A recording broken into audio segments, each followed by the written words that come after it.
Salut, aujourd'hui je vais vous présenter mon journal écosystème, donc tous les carnets que j'utilise et pour quelles raisons, qu'est-ce que je prends en note dedans, etc. On commence d'abord par celui-ci, donc c'est un carnet tout simple. Ce carnet là c'est un journal de mise en commun, donc en gros dedans j'archive toutes les citations, tous les poèmes, morceaux d'articles, morceaux de musique bien écrits que je trouve, puisque j'ai envie de me construire une archive physique, parce que je mets énormément de choses en favori dans mon téléphone et ensuite je perds les morceaux de citations, les morceaux de poèmes, les morceaux de blabla, et donc j'historise tout dans ce carnet là.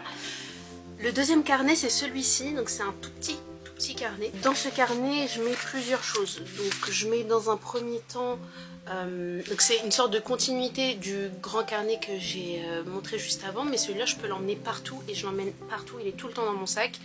Dans celui-là je mets des notes de lecture, des recherches et des idées de vidéos. Et j'utilise aussi pour des trucs annexes, comme par exemple ce que j'ai envie de planter dans mon jardin, les idées de plantation, mon organisation pour les semis. Je mets aussi les adresses que je veux retenir, les lectures que je dois faire. C'est un peu un carnet fourre-tout, mais je m'y retrouve dedans. Pour terminer, j'ai ce carnet là, qui est mon carnet préféré, sur lequel j'ai mis ça. Donc ça c'est un carnet de taille intermédiaire que j'ai rempli. C'est en fait un journal tout simplement dans lequel je mets tout ce que je pense. Mes journées, quand il se passe un truc important. En fait c'est vraiment de l'archivage pur et dur et c'est de l'écriture sans jugement interne. C'est-à-dire que j'essaie pas de faire de belles phrases, j'essaie pas de romantiser ou quoi, j'écris juste ce qui me vient en tête à l'instant T. La seule règle que je m'impose c'est de mettre la date, l'heure et l'endroit où je me trouve quand j'écris pour me remettre en contexte quand je les relis, et je les relis qu'après que l'année soit écoulée.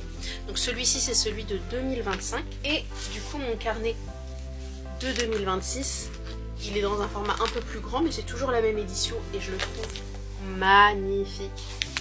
Hop là. Et pareil du coup celui-ci il a des lignes mais c'est le même principe, donc je l'ai commencé et j'écris dedans au fur et à mesure ce qui me passe par la tête. Voilà, j'espère que ça vous a plu et n'hésitez pas à vous abonner.